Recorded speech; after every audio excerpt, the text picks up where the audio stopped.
Oh, as always, you catch me rocking around to the theme song because it's just a catchy theme song and I love it. So today we're gonna jump into the show and bring on our guest Jeremy from Sparks Comics. Jeremy, how you doing? What's up? I was enjoying that too. I was dancing backstage. I saw you in the green room there. I was like, hey, see, somebody else gets it. I like it. I like it. I do it to my own little intro clip too when I play it. So That's how you know it's a good one because you're enjoying it yourself. yeah, you watch the. I love watching the background and seeing who else is dancing along. Oh yeah, that's what I usually do. I look at the bottom and like, okay, he's good. He's I'm not inviting you anymore. So, let's start off I guess talking geekery, which is what I Yeah. like to call it. What have you been up to? What have you been watching? Let's go with that. Ooh, watching. Let's see. I mean, Loki every week. Of course. That's been really good. I And have then to admit, I'm really amazed. Unlike the other shows, even with Scarlet Witch, as much as I enjoyed the premise and I loved it from the beginning, I feel like this show actually started with a bang and hasn't stopped since. yeah, it's. I mean, and the format feels more similar to the MCU style Well, definitely. versus. I mean, I loved the different style of WandaVision Oh, because that was definitely. Yeah. like nobody's doing something like that. That was pretty No. cool.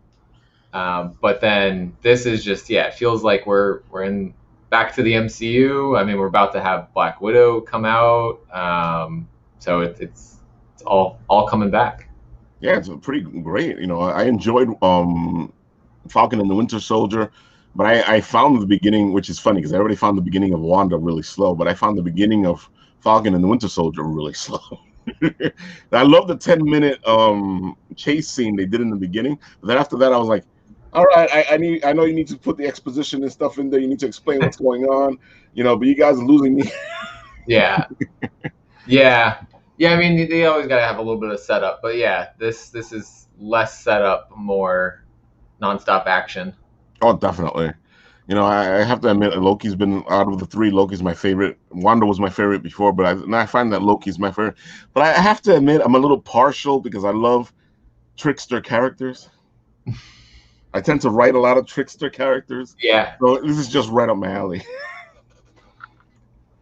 Loki's definitely got something about him that people tend to like a lot more than the other characters. So Oh, definitely.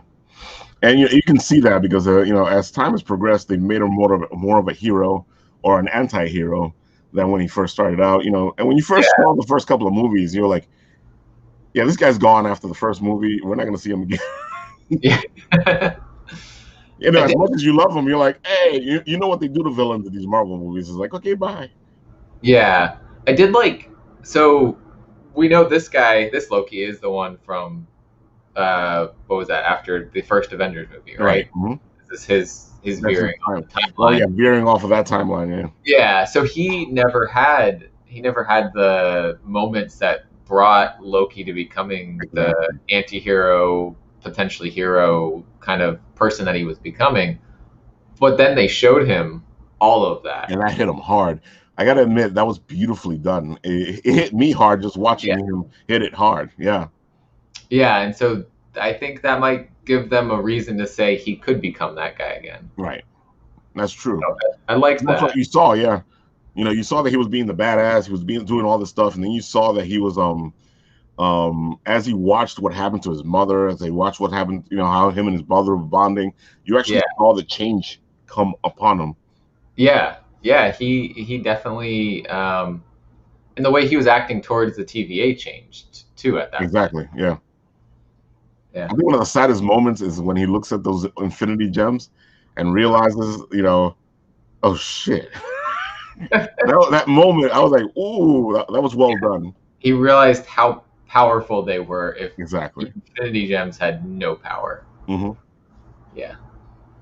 That was just an amazing. I think it's well done, well written. They're really working it very well, and you can see that this really ties into the rest of the universe. With the other movies, you were like, okay, I can see where this goes. With the Yeah. Loki, you're like, you can see where it ties in. Hmm. Yeah, so people, if you're not watching it, go watch it. Yeah, Infinity Stone paperweights. Exactly. Oh, that bugged me out.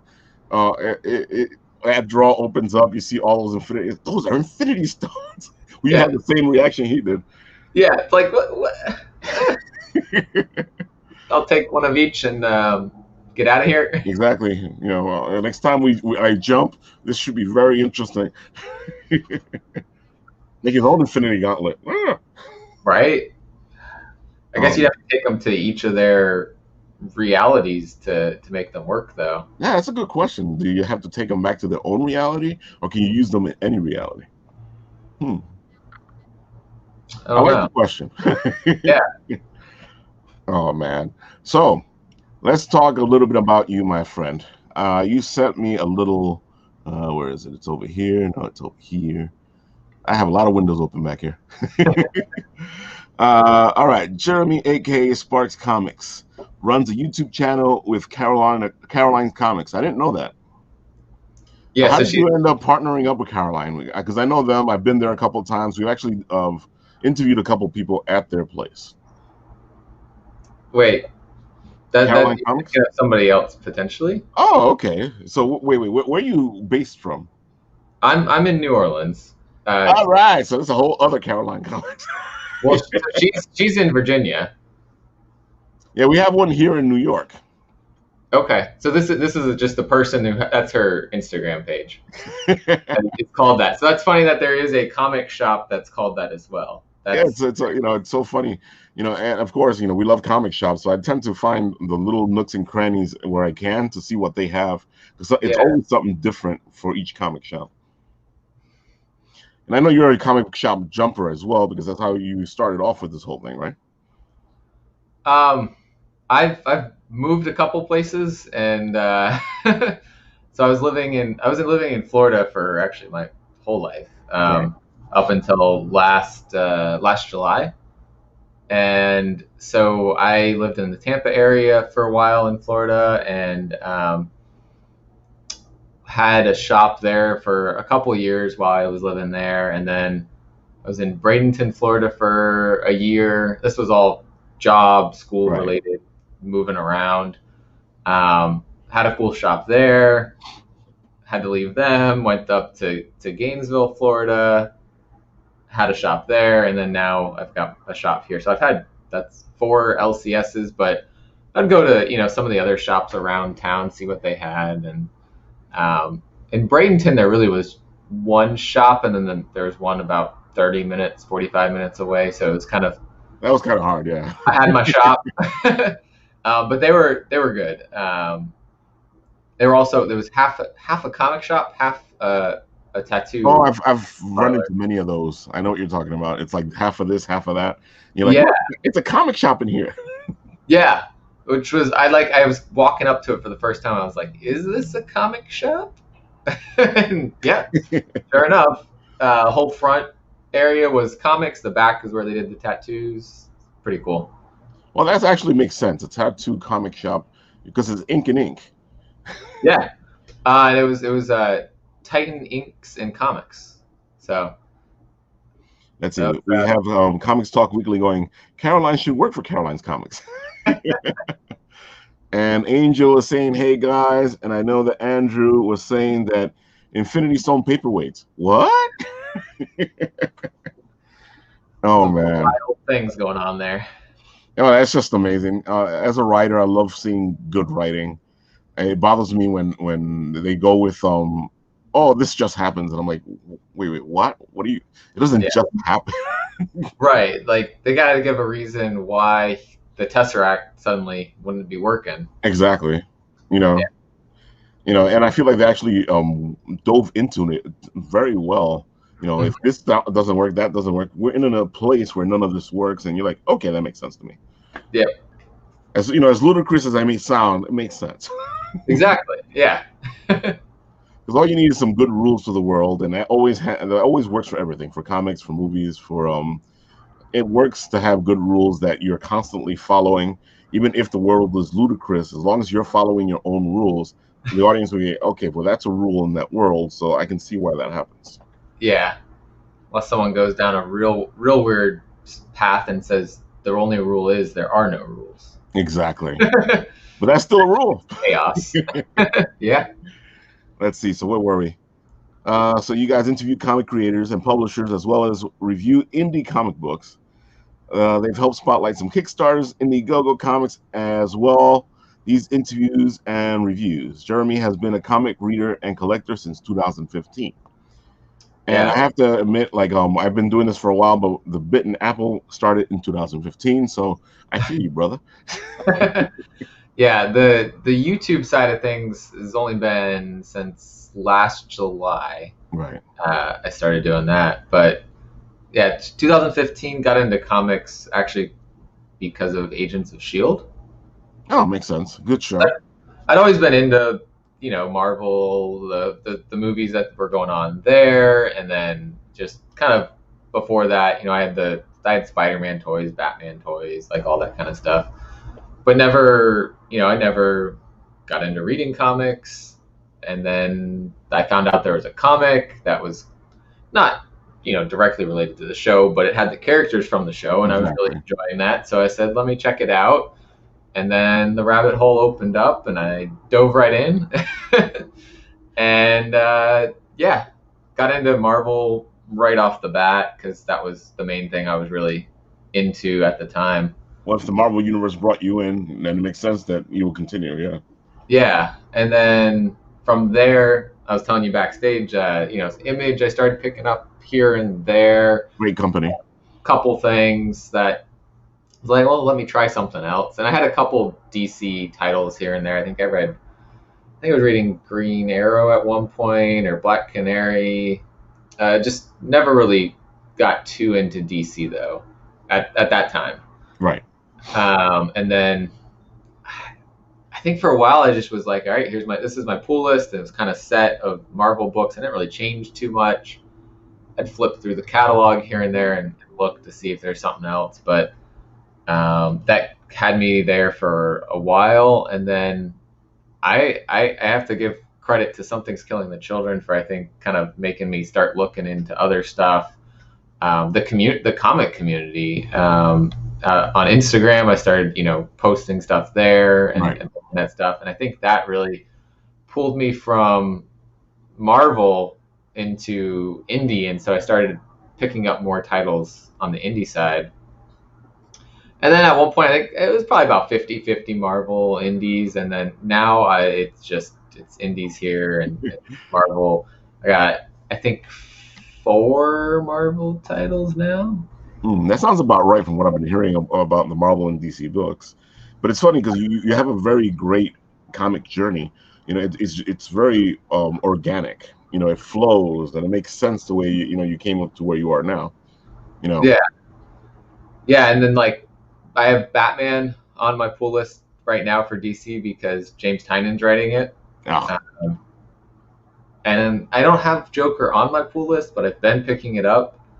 He's also writing that one. So it makes sense. You're following a certain writer, so. Yep. Yeah, and actually I've been enjoying the Punchline story. That's like the backup story more than the main story, which is not so much about Joker as it is about Gordon. Interesting. Yeah. So that's is a very big part of the Batman universe. I know some people don't think so, but he is, a very defining point in the whole universe. Yeah, and it's been like him and the Joker have had to. He's been trying to catch the Joker, and then, but it's all kind of about him and doing that. So for me, that was less exciting. Not what I was trying to read, and then the Punchline's in jail, and it seems like she's going to probably get out at some point, and so that's pretty interesting. See what's going on. Is she in Arkham or is she in jail? Say that again. Is she in Arkham or is she in jail? I don't remember now. I think it's jail because I think Arkham is destroyed right now. Oh, okay. I've lost track of what's going on ages ago. I know. I think it got destroyed during the Joker War. Oh wow, that was ages ago.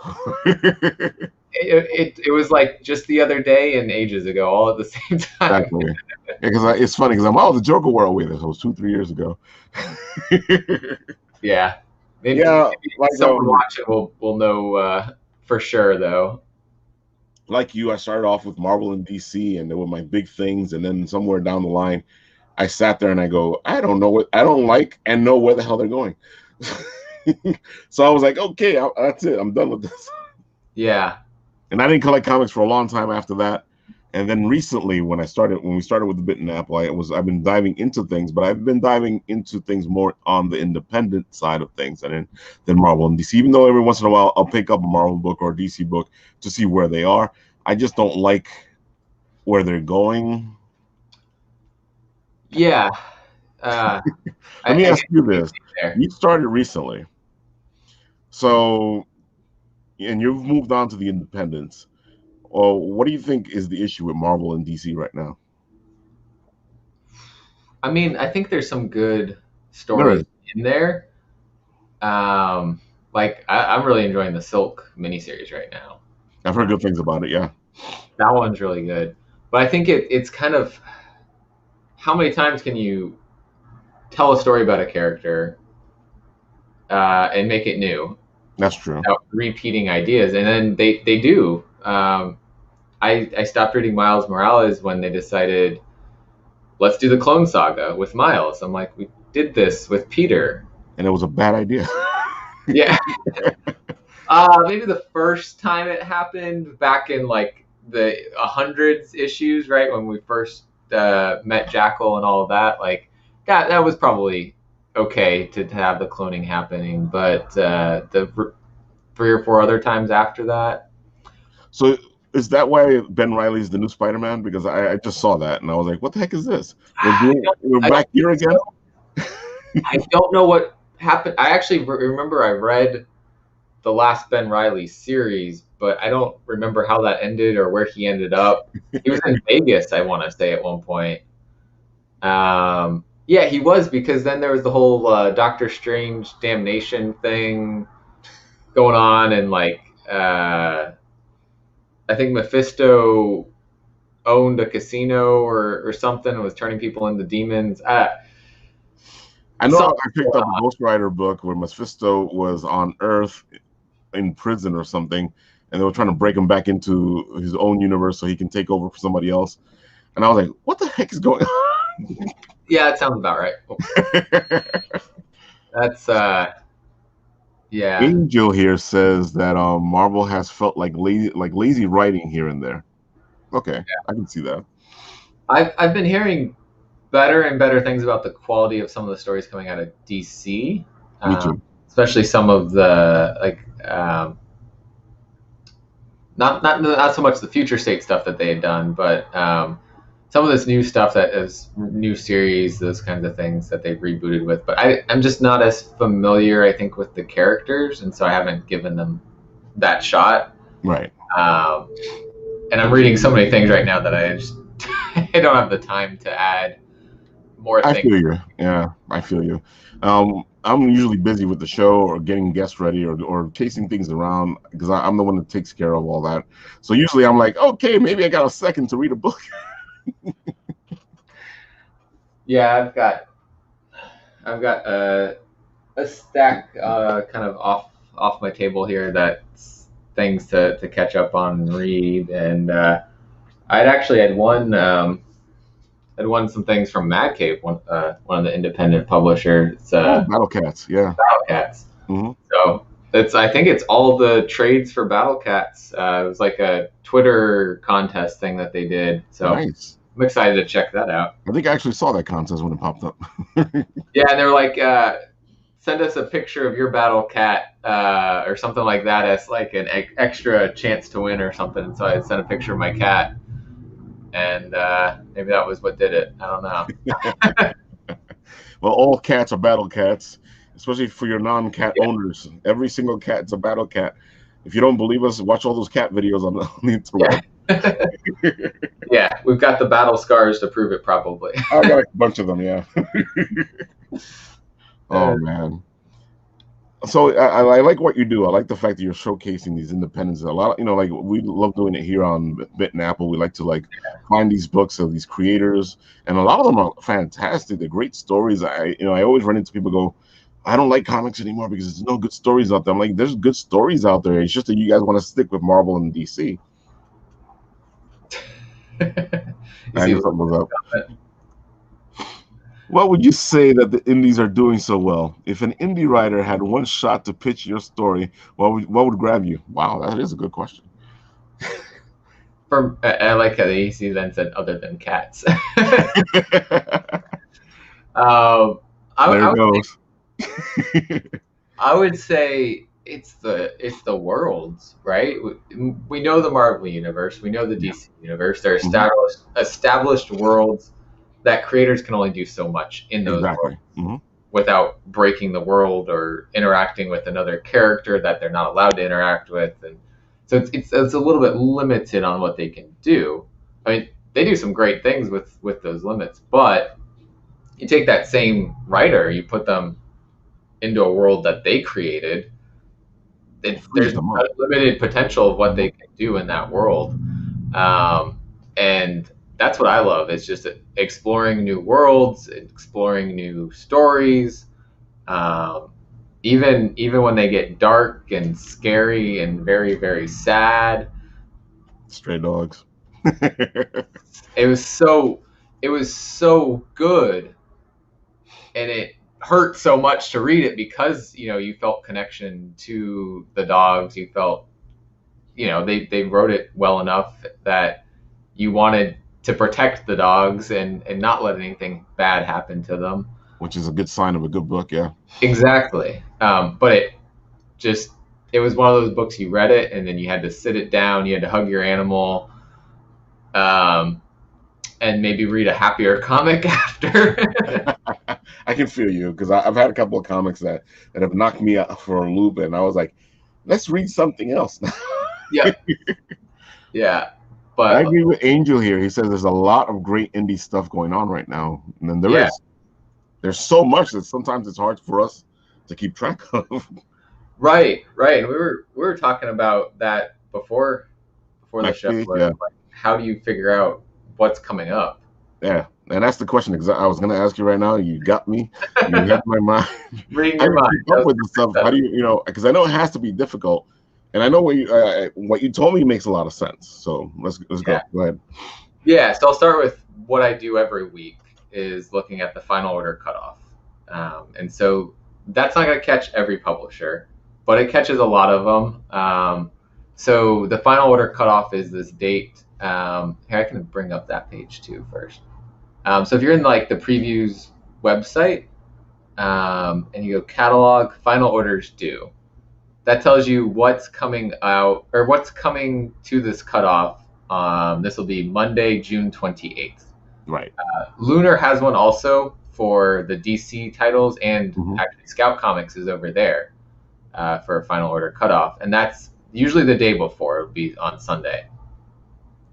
And so what I do is every week I look through this and I make sure that I didn't miss anything that I want to read, Right. or I look through and see, okay, what's this story about? What's coming out here? Um, and then from there, you can kind of pick out the books that you want to make sure you have. The final order cutoff date is the last date that your shop can order these books. Right.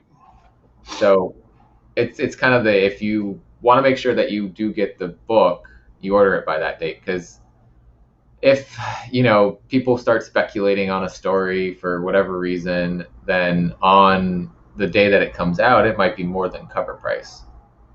And usually, if your shop is a good shop and you've pre-ordered with them, you have it for cover price, no matter what happens with the market. Yeah, because it's already set. Yeah. Right? They're like, okay, you're our customer. You've pre-ordered. That's great. Or you order from an online shop and you've already paid them, so they can't change the price on you. But so you'll see, the big names: Image, Dark Horse, IDW. DC shows up on here, but you can't order through previews through Diamond for them. Marvel, Dynamite, Boom. And then there's this section that's just called comics and graphic novels, and that usually tends to have our even smaller comic Companies. publishers. Hmm. So you'll see in here we've got Black Mass Studios, uh, Archie, Fantagraphics, Scout Comics, um, Vault, Titan, Antarctic Press. There's some more Scout. There's a Blaze. Behemoth is in. Well, so Behemoth will be in here soon, actually. Um, oh, look at this. Black Mask's White #1, which keeps getting delayed and supposed to come out this week, is going to have a second printing, which makes sense because the first print was limited to 2,500 copies. That's a small limit. Yeah. Yeah.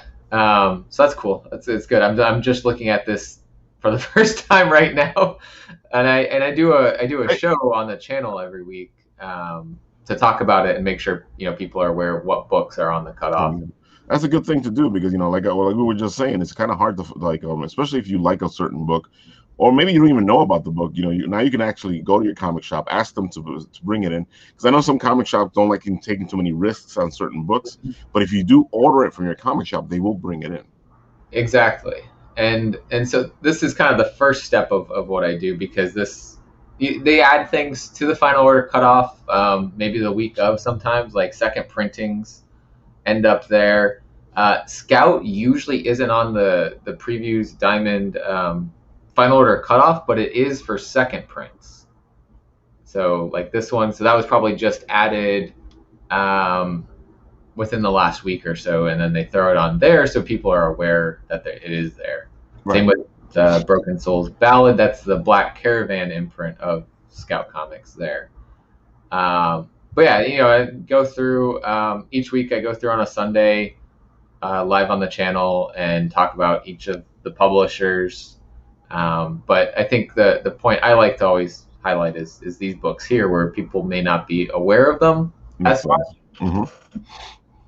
And then monthly, the previews catalog comes out, and this helps you catch everything. So there's some publishers that aren't on the final order cutoff, and so this one here just came out yesterday, and the physical copy I think comes out to the shops on Wednesday. So some people like to look through the physical previews catalog and.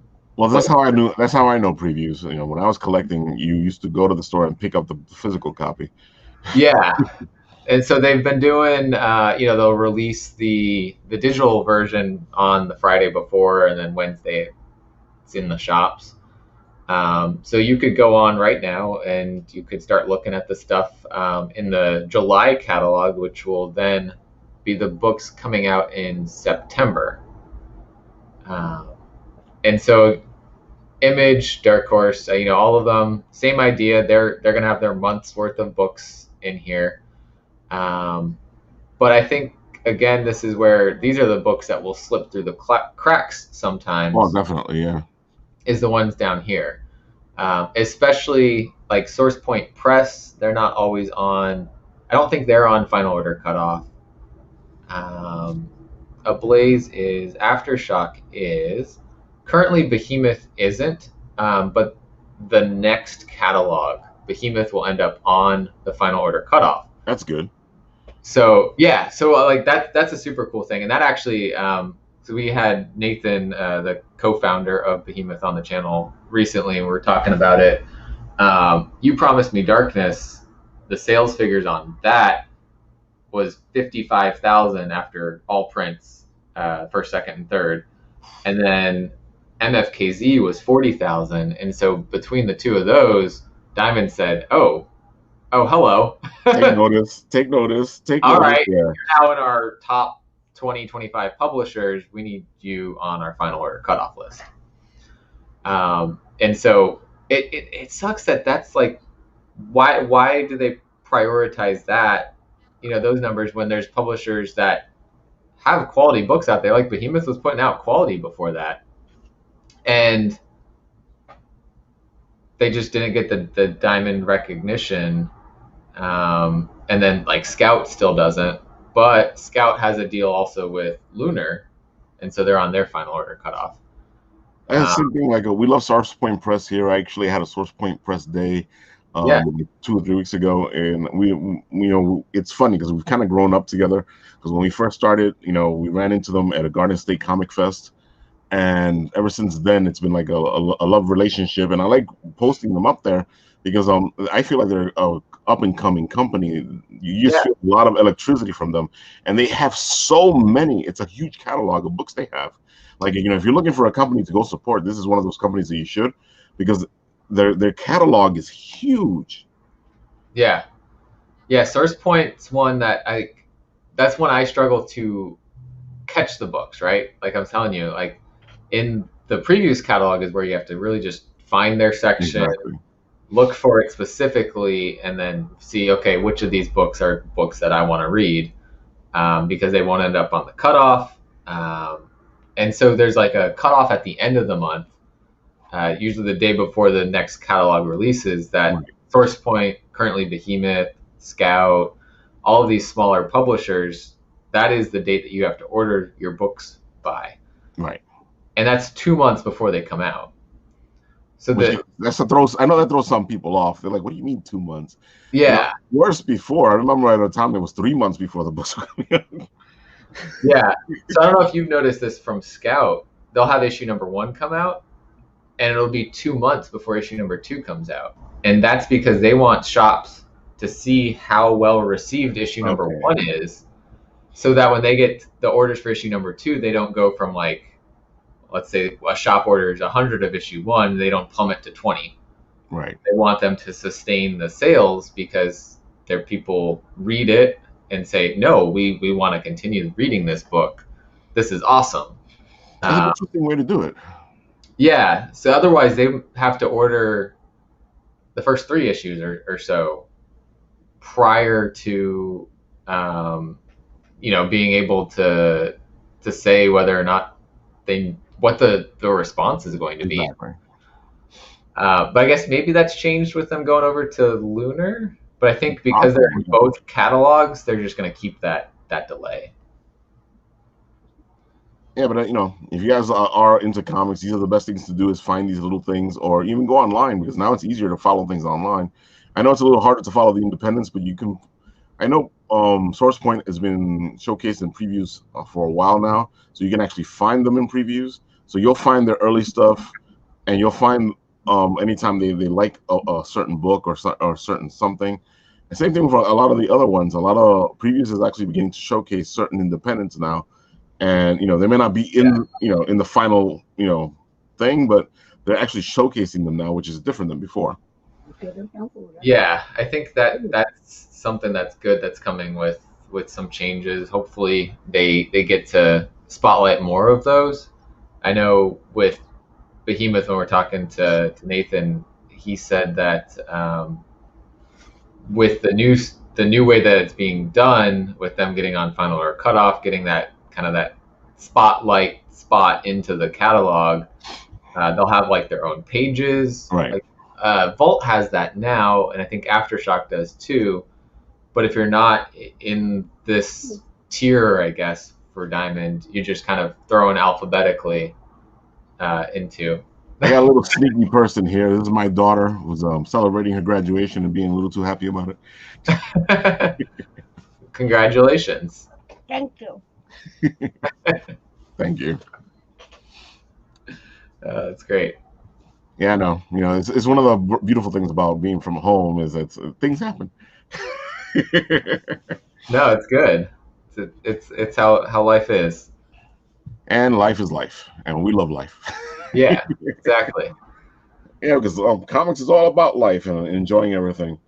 But I can see what you're saying. Like, and it was funny. The first thing I thought of when I started watching your show is how is he finding these things? Because, you know, there's times where I'll miss something for a long time before I even know it's a big thing. Yeah, and I think the other thing that more recently, I've been on Twitter and just kind of started following some of the creators that I like, some of the publishers that I like, I've been doing that too. Yeah. and I see things on there, or I've also seen, the publisher will tweet out and just be like, "Hey, anybody want to do a review for our comic?" Or the creator does that. I'm like, "Hi." I've done that a couple of times myself. Yeah. So they send the advanced copy of it, Yep. and I've been doing that for Witchblood.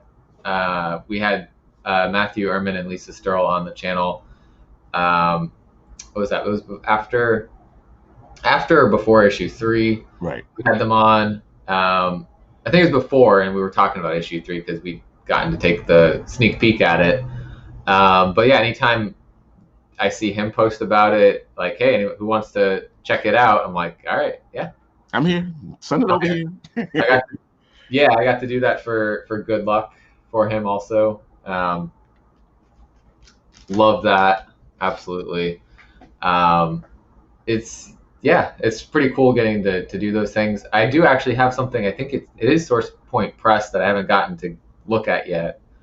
I read issue 1, and then my shop didn't order issue 2 of it, and I'm wondering if this is the same type of thing where it was, well, we don't know what the response is going to be.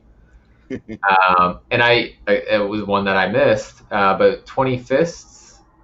Oh yeah, it's actually doing very well for them from what I heard.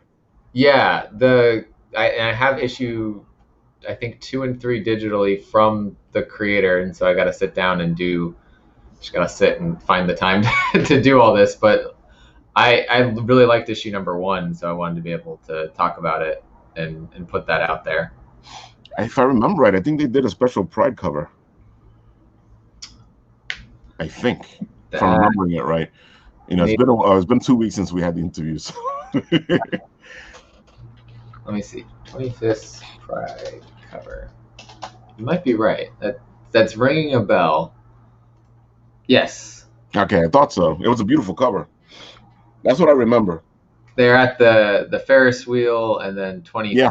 Mm-hmm. It's and you always see the Technicolor. Yeah. Yeah. Okay. Yeah. So yeah, when they were here, they were talking about it, and they were saying that you know, it's doing very well, and you know, there's a lot of buzz on it. So I was like, okay, cool. You know. Yeah. That's why I was like, okay, I read issue 1. This is cool. I need to read the next one, and then it came out, and I hadn't gotten to add it to my pull list yet, and I feel like that was pretty close together. It's possible. And then my shop didn't have it. I was like, cool. I know I can order it probably. I think their website usually. Oh, their website is great, and they usually have first editions, so you know you're usually fine with them. You know, and they even do like special offers where you can get like for $10 you get like a certain goodie bag, and they send you all the most current issues and stuff like that. As you can see, I'm a big fan of theirs. Oh yeah, they got a Source Point Press monthly pool box subscription. There you go. And then there's a monthly catch-up box as well. Right, and they also have like an ash can special that they do. Ash can subscription box. Look at that. There you go. And that's how I ended up with you're gonna make me spend some money today. This thing did very well for Dirk Manning. I ended up getting the ash can just so I can check it out ahead of time. And I know the big book is coming out soon because the Kickstarter like just exploded. There's a Kickstarter. I think it just ended, but it's a Source Point book that I backed. Good Dog? Oh, Good Dog, yeah. Yeah, that looks really cool. They have such amazing books. It's so funny. Like, you know, when I was here, I was telling them, you guys are like really up and coming. You guys, I feel like you're beginning to have that Marvel DC feel to you, where you know you guys are just publishing stuff all the time, which is the good thing. Sometimes what happens with some of these companies is that they'll have one book, and that's all they're publishing, or they'll stop publishing, and you know you don't hear from them for a while, and you're like, you know, we all know, especially from doing videos, we got to be consistent. That's when you start to get your fans.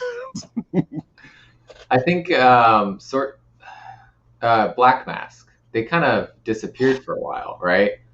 And now they've made a resurgence though. Everfrost, Destiny New York. I think the other one they're putting out right now is Alice in Leatherland, something like that. And then, I have not read that one.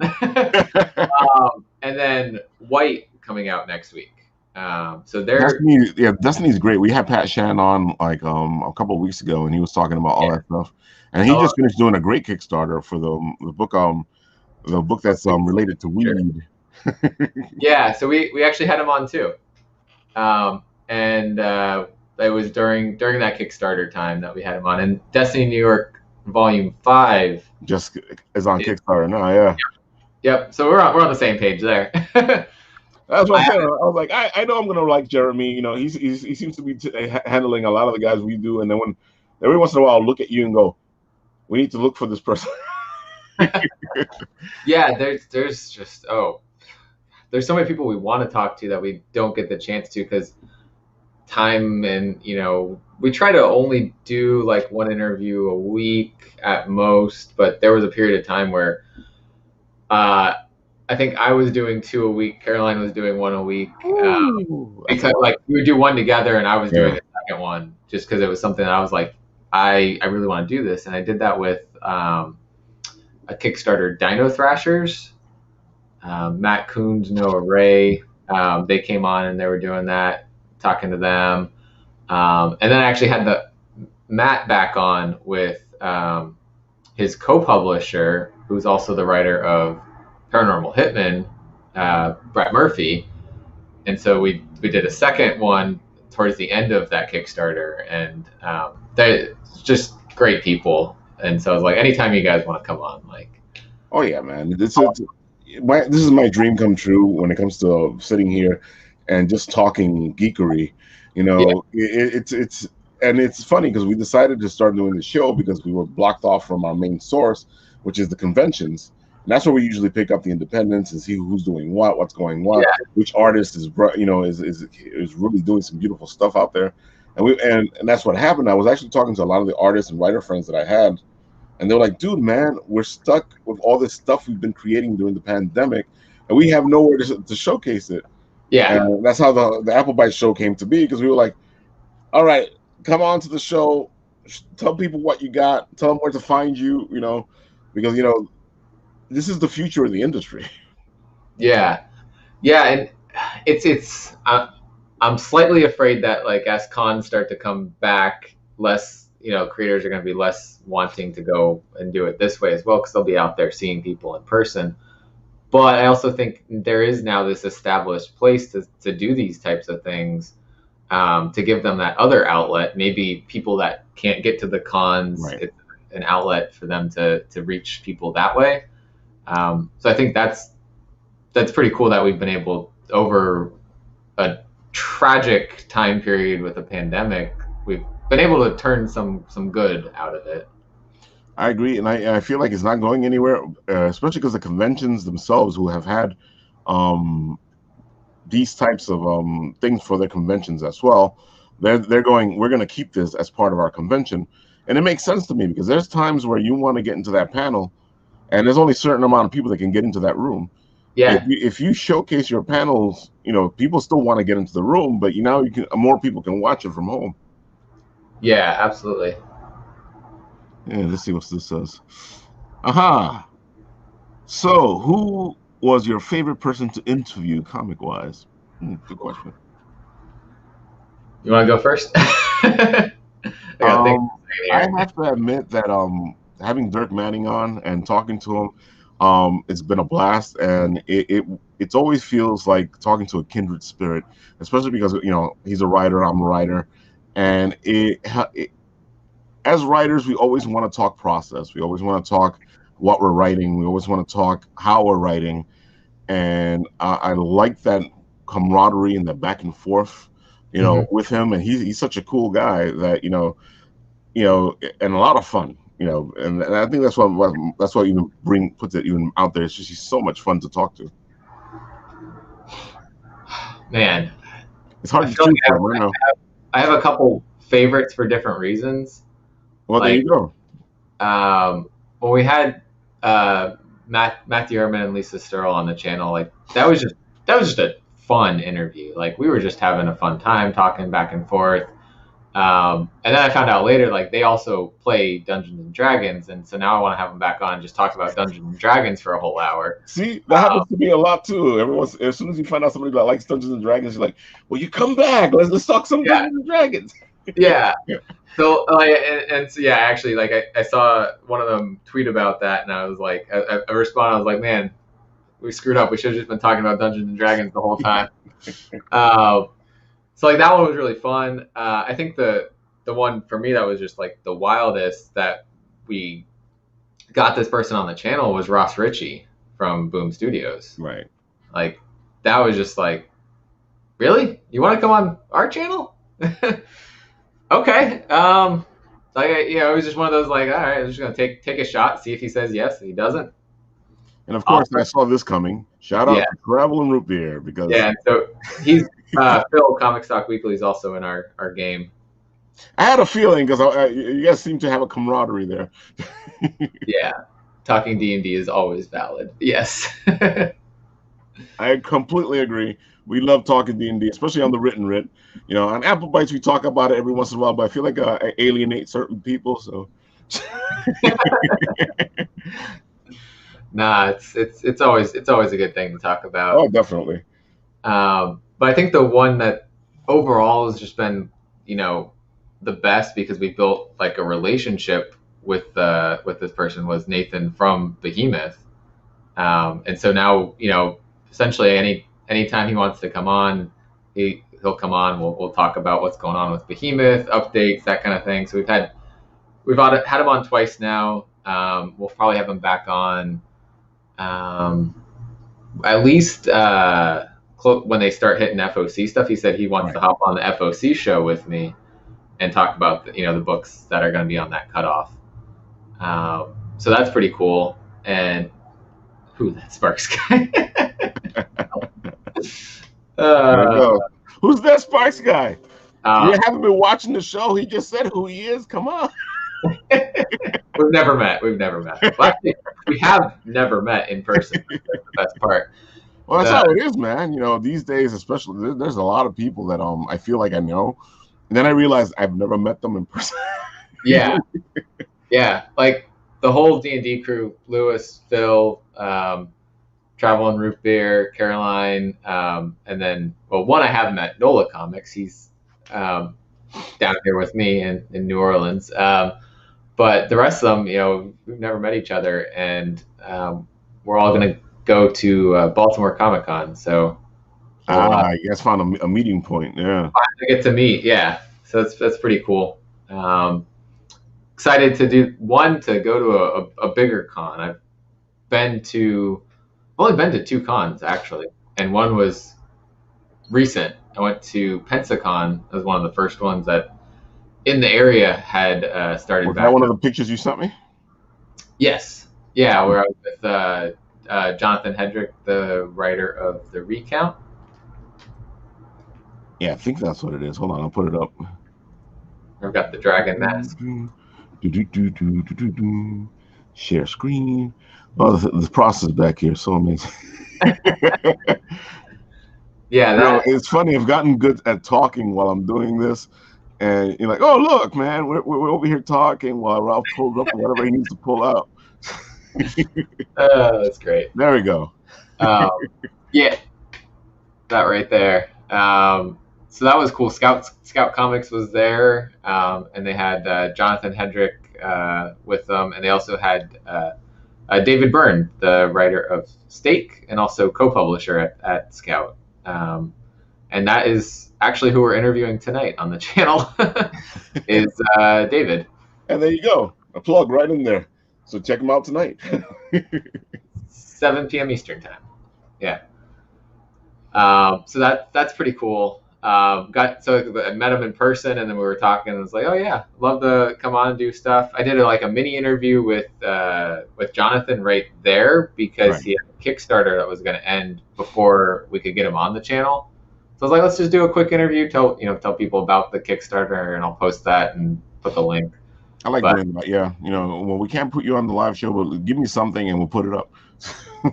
Yeah, so it was just kind of like a quick, how'd you get into comics, and then tell us about the Kickstarter and that kind of stuff.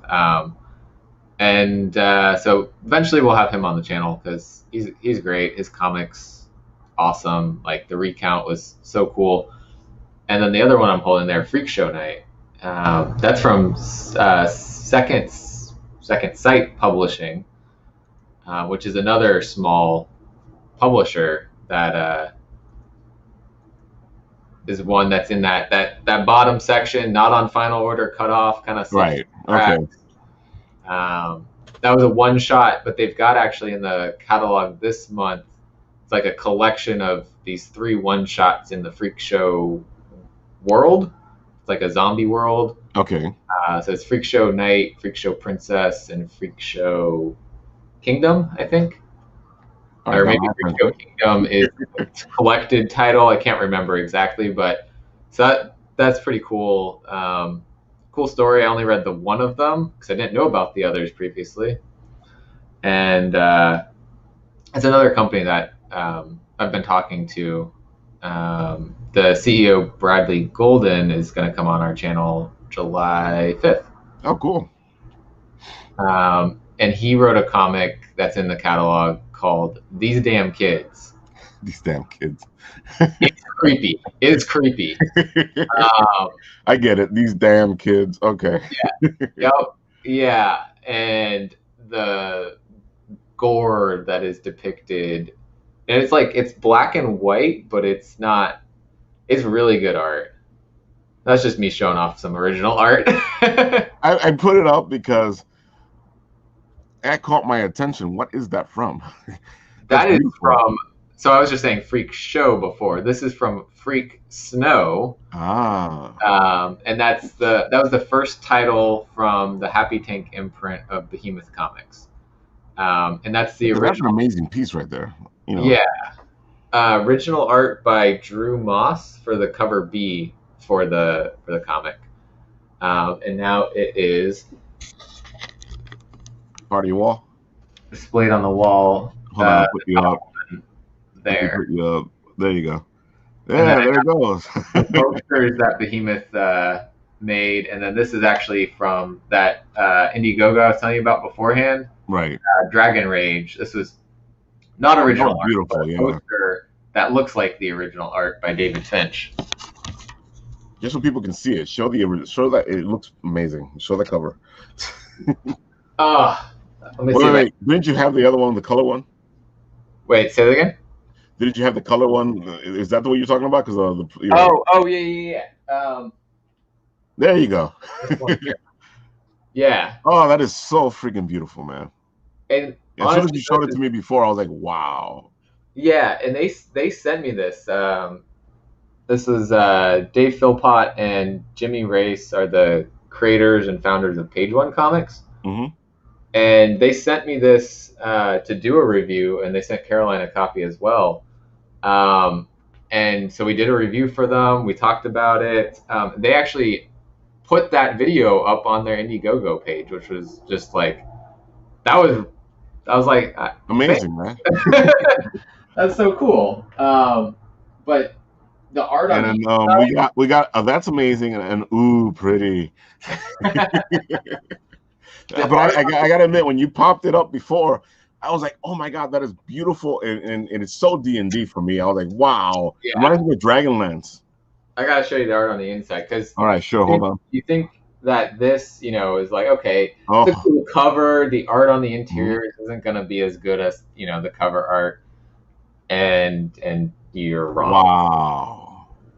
Because the artists they have a very David Finch style. Yeah. This was beautiful colors.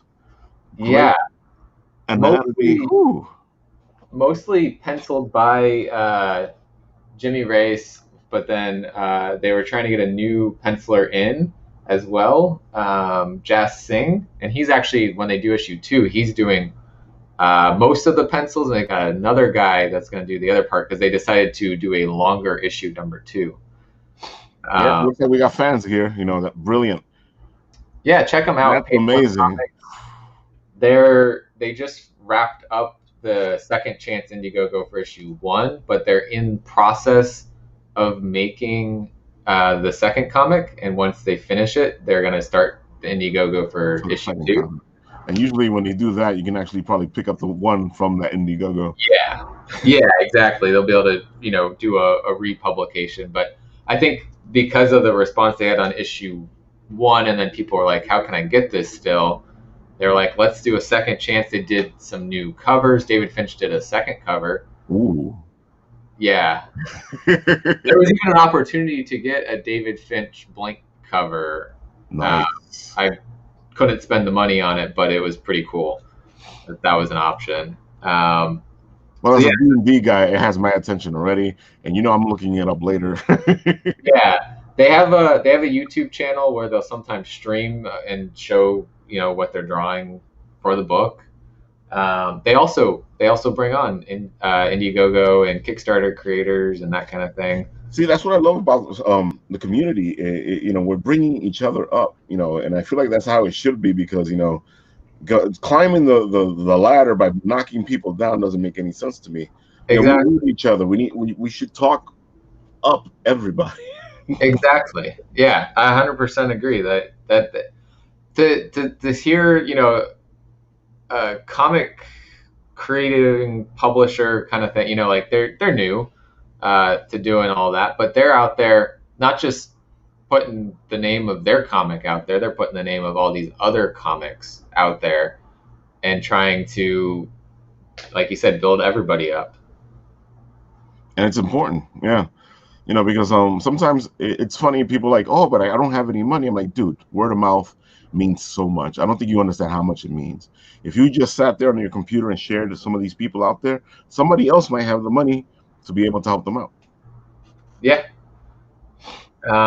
They're also doing a writing contest right now to Ooh. have someone write like a 5-page story. They give you kind of the starting prompt. It's set in the world, and they want you to just kind of take from that prompt and create 5-page comic. And if they like it, it'll be published with issue 2 as like a backup story kind of thing. I like that. Wow. Not in like continuity of the story, but kind of just something that might have Like happened. a side story, yeah. Yeah. Makes sense to me. I like, as a writer and having my own writing show, that sounds great. I might want to hit them up just so they can come onto the writing show and go, dude, tell the writers, go ahead. Yeah. I'll drop in the private chat. I can drop Perfect. the link to the contest. That's their website also. But yeah, they're real cool. I've gone on their channel before and just kind of hung out when they're doing like promoting different people and just kind of hanging out. Sometimes they'll do a Saturday hangout kind of stream. So yeah, they're good. I never got to get them on the channel during the Indiegogo, but we talked, we did the review and everything. I was like, we'll get you guys on for the the next one. Try to get Exactly, you on and plan it out better because they hit us up, I think, right when it was starting, and then we got the comic and then read it. So wanted to read it before I talked to the creator. That was so cool. Like the box had that comic in it. It had that poster that looked like the original art. wow. The mask that I was wearing in the picture with Jonathan Hedrick, that was from there. Wow. Yeah, it's super soft. It has the dragon face on it. It's so cool. Yeah, and that's rare because some of these masks are so annoying. Yeah.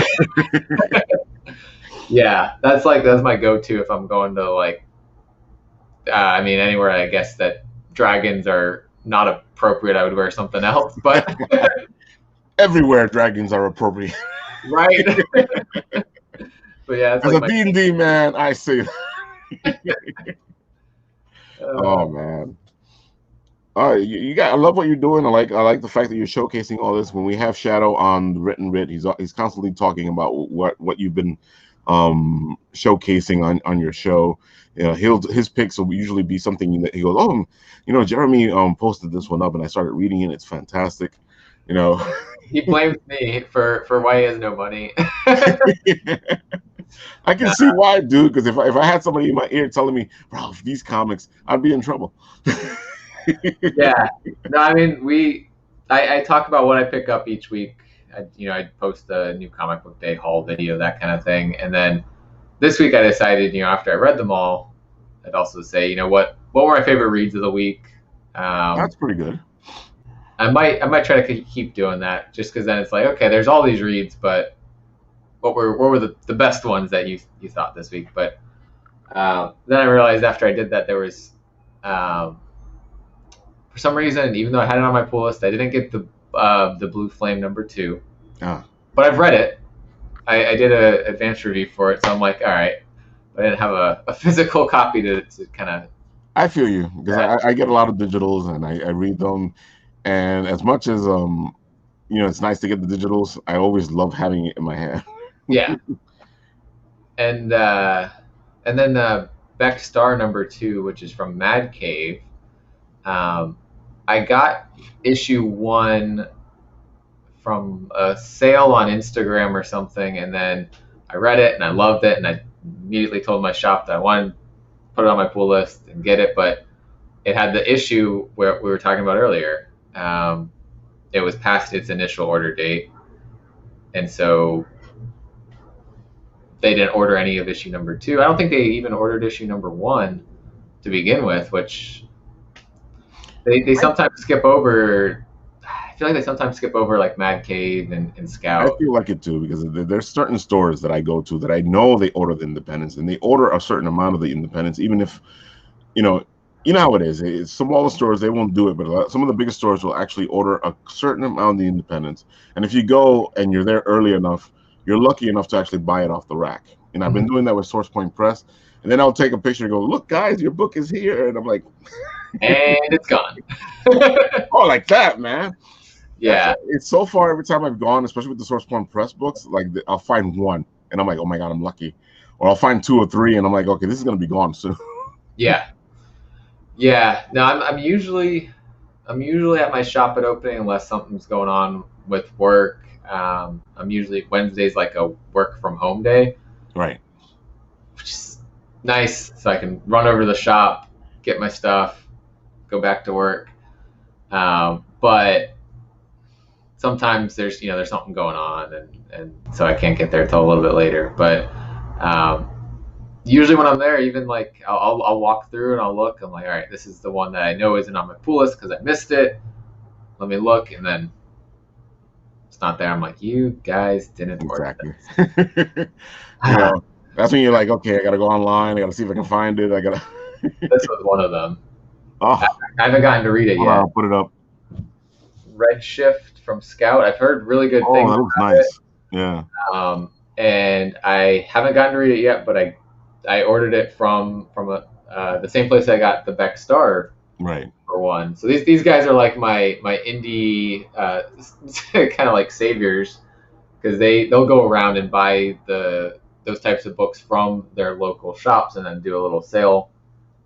This was a ratio variant, I think, for it, so it was a little bit more money. But when they do the cover A's or something, usually it's still like $5, so it's maybe $1 marked up from getting it from a shop. So I would buy it just because they put in the work to pull it off the shelf for me. But yeah, that's what I'm looking forward to reading, and I guess looks like Phil liked that one. I was gonna say you seem to influence your fellow D&Ders, so that says a lot. Yeah, Us D&Ders, we're very like, ah. he has usually has quite a pool list. I know he's been cutting back recently, but when we kind of compare notes on some things, we're reading a lot of the same stuff, just because that got similar style, similar readings, uh, preferences. I gotcha. Whatever I'm It trying. makes sense. That's why we hang out together because sometimes there's a lot of similarities. I do know when we've had people who don't have similar interests in a D&D group, it gets kind of weird. Yeah, I mean the probably um, yeah, see, I'm trying to think about what all of us are reading right now. Three of us are probably reading very similar things, and then Lewis reads a lot of those things now too. Not quite to the same extent that we all go down the rabbit hole with that, but and then Travel and Root Beer, he has started to read some of the recommendations, and then like really gotten on to like Noctera. Oh, Um, that was a good book. Yeah, yeah, I think that's how I found out about Nocturna because Shadow Rabbit said it, and then because he had heard it from you, and I was like, okay, let me pick this book up, and I actually got to the store and I found the glow in the dark cover, and I was like, yeah, hey, yeah, no, that covers that's awesome. that was an awesome cover. There was a lot of them, but it was an awesome cover, and I was like, I don't care, I want this one. I was like, oh, Yeah. but the people were telling me there's better covers. I'm like, no, I want this cover. Yeah, you know, that was interesting too because it came out, and then I think it was a week or 2 weeks later, the glow in the dark cover came out. It was like some sort of printing delay or something. That's interesting. So yeah, because when I went to the store, they had a lot of the glow in the dark covers. They had less of the other covers. But even though as beautiful as the other covers were, I was like, this stands out. I like this. I know this is the gimmick, but I really do like the fact that it's a pretty We're in, cover and it glows in the dark. yeah, we're in the 90s. Let's just admit it. We got the glow in the darks, the foils, the lots of variants. We're in the 90s. Oh, But definitely, because that's what the '90s were all about. It was all the variant covers. It destroyed the industry, but it was a lot of beautiful covers. yeah, and that's where we're at again. Where I'm like, oh God, please stop. Don't do this. Don't do it again. Don't blow up the only good thing is that it seems that the ones doing the variant covers, even though Marvel and DC have done a couple, it seems to be the independents who are doing more of that. And I feel like it makes a little more sense with the independents because at least with them, it gives you something to aim for. Oh my God, look, they got a so and so cover. Oh, they got a so and so cover. You know, Yeah, I mean, there's some publishers like okay, so Aftershock seems to have a formula where they'll do a cover A for issue one, and then like a 1 in 15 for issue one, and then it's just cover A, which I kind of right? like that, right? It gives you something to collect if you're really enjoying it. You got the one in Exactly. 15. They changed that up with Bunny Mask. There's a cover That's B. what I was going to ask you about because Rabbit showed up and he showed up with a bunny book, and I'm like, that's just perfect. That is true. Yeah, Shadow Rabbit got Bunny Mask. And that's what he showed in the last written read. He was like, "Look what I got, Ralph." I'm like, "That is just wow. That's synergy there." Yeah, and there's God, what did they do? Issue two has a ratio variant now also, and I'm like, no, Aftershock, you had a formula. Stick to the formula. Yeah. I liked it. And then the first time we interviewed Nathan from Behemoth, they was talking about how yeah, we don't really do any variants. The first one that we're going to have a lot of variants for is You Promised Me Darkness, and now they have variants on all of the comics. Oh wait. Okay. Now I see why you're worried. it, it, That's opened, getting it opened dangerous. up the floodgates for the Oh variants. yeah. But he was talking with us on this last one and saying how they've cut back on how many store variants they'll do. Okay. So I think he said for MFKZ there was a total of 21 covers, including all the store variants. Wow. That's a And lot of covers. which he blamed 100% on Kevin, the co-publisher for the Happy Tank imprint. Yeah. Kevin was in the chat and he owned up to it. But it was one of those like, okay, maybe we don't want to do this. And so now they kind of take it on a first come, first served basis for store variants to set all that up. And then they can say, oh, we've hit however many they want to do for that comic, and that's it. Right. Which I like that because then if you are very into a comic, it doesn't cost you $200 to buy all the covers for Exactly. Mm-hmm. I wanted to buy more covers for MFKZ, but then I was looking at it, I'm like, okay, this is $30. This is $30. This is $30. No, That's the other thing. Yeah. I can't do it. So Yeah. I pre-ordered one from, I think it was Farside Comics, um, which also was going to give you one of the ratio variants as well for free.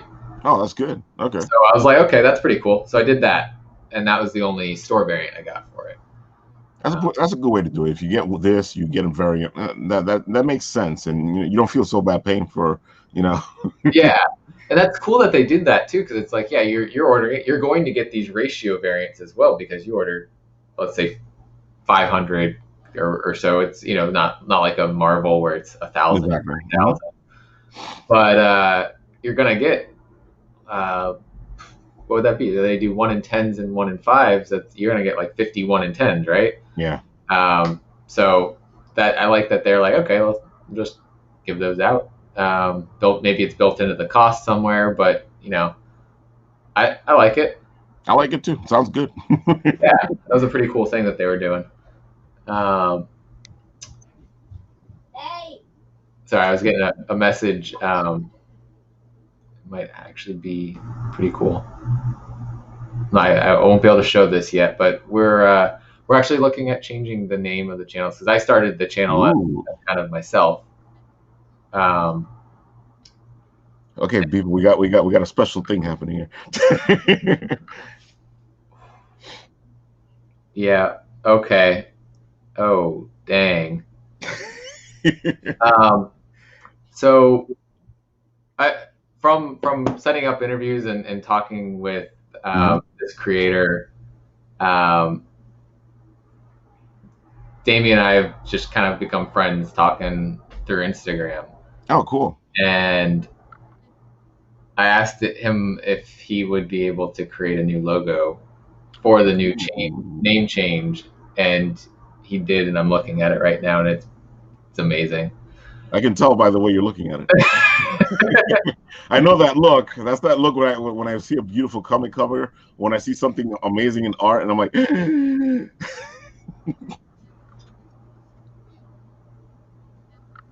so we're at the 15 mark here. Let's say that what's your last word? What's the last thing? What do you want to leave our audience with? Man, there's so many things that we could say here. Oh, definitely. There's a lot of stuff I still want to talk to you about. I have like 10 other questions, and I'm like, okay, we're going on the 115 mark. Yeah, we gotta do more of these. Oh, definitely. I'm gonna have you back on, and if anything, we may even have you on as a guest host. So let's do it. All right. So I usually end up closing my pre-recorded videos with now I'm gonna forget what I say. I got a certain tagline I say all the time, and every once in a while I'm like, yeah. Always remember, collect what you love. And so I think like that's what brought me down to the indie comics. That's what I'm loving. And so don't buy into like the FOMO, the hype, those types of things. Buy the things that you love, read them, collect them. Don't collect something just for the value. Everyone's collecting it. I gotta get it. Get the things that you love. And I agree with you, because that's what messed up comics in the 90s. It wasn't exactly the variants themselves. It was the fact that we were buying just to buy. We weren't buying what we loved. We were buying because, oh, this might cost something one day. Yeah. And I've fallen into that before, where I've bought something. I'm like, I think this could be an important thing. But now I look at it as I will buy the things that I love. And if I think that it could become something, I'll buy more of the thing that I love. That makes sense. That's actually a good way to go. So one, I'm supporting whatever that comic is that I love. But two, then if I am thinking about later selling something of it, I have something extra that I still get to hold on to what I love from that comic, but then I can help pay a little bit of my hobby here and sell the thing that became worth stupidly high amounts of money for no reason. Exactly. So if the market says that it's become that, cool. I will let the market take it my money or give me its money, and I'll still be collecting the things that I love and be able to buy more of them. It sounds good. It's a good place to leave it. I did hear you say that on your show. I loved how you ended it, and it made so much sense to me because in the end, the reason I dropped out of comics was because there was no love for it anymore. I would get a book. I wouldn't even read it. It would just sit there in my collection, and I go, it's time to stop. And I stopped that. Yeah, And then as we started the show and we started going to the conventions, and I started finding all these beautiful independent comics with amazing stories, I started picking them up because I wanted to support the people we were interviewing, and support the good stories that are out there. yeah, yeah. I sometimes still let myself get pulled into some of the hype, and sometimes that's because one last little story. I don't know if I have it. But I have issue number 2 because I still haven't pulled it from my pull list. But did you remember hearing about issue number 1 with this?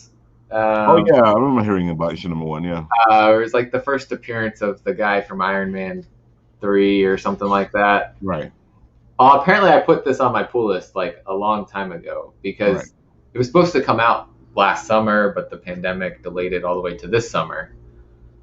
And so it was in my pull box when it came out, and I was like, I thought I pulled this off my list. Why is this in here? And then my store owner was like, well, I mean, I'll take it back if you want, and let me show you what it's going for on eBay. And I'm like, all right, fine, I'll keep it.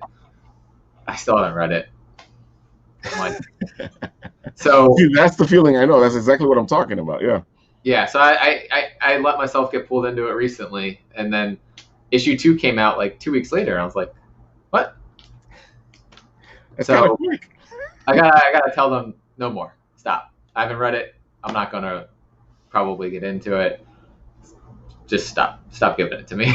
Yeah, probably not anytime soon. You might actually read it one day, but it's probably not anytime soon. Right. Because I found myself like later on picking things up and going, "Oh, that was good." Yeah, yeah. It might be. It probably is a good story, but I just haven't, with everything else that I'm trying to do and want to read. Like I told you, I want to read the issues of 25th and be able to talk about that.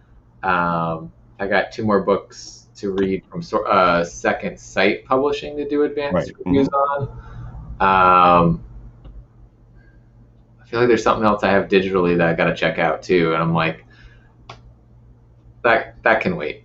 I feel you. Yeah, there's a couple of things I have digitally that I gotta get to, and then it also depends on, I suffer through depression, so it also depends how I'm feeling at the moment, because sometimes, as much as you want to do something, Yeah, yeah. There's some days also where I'm just like, nah, I'm good, and then I might be hanging out with. the Sorry, there was a car. loud car going by. And I might just end up hanging out backstage on the StreamYard stuff with friends and just kind of talking and chilling. I'm Yeah, like, it's a lot of fun. yeah, absolutely. Sometimes the best conversations, which is funny, sometimes I say the same thing when we're in the green room. We should have just kept recording. Yeah, I've had that happen with some interviews where we end and then we're just kind of hanging out behind Oh yeah, stage. We're like having it's a great amazing. conversation. Oh, I don't know if it's something with the live part gone that things open up more. I don't know, but usually we have some great conversations backstage. I do know that anytime you have a good interview, when you're on the camera, it continues backstage. So, and by that point, they just want to talk about everything and anything because you're actually just geeking out, and that's what we do. We just geek out. Mm-hmm. And pretty much every comic creator out there is a geek like us and into comics. Obviously, Exactly. they're creating them, so it gives you lots of things to talk about. Definitely. So, where can they find you? How can they look for you? All the good stuff. Because people, I can see that there's a lot of people that love you in the comments. So, I think if they give you a chance, they'll love you. Right here. So Sparks Comics on Instagram. Sparks Comics is also the YouTube channel name.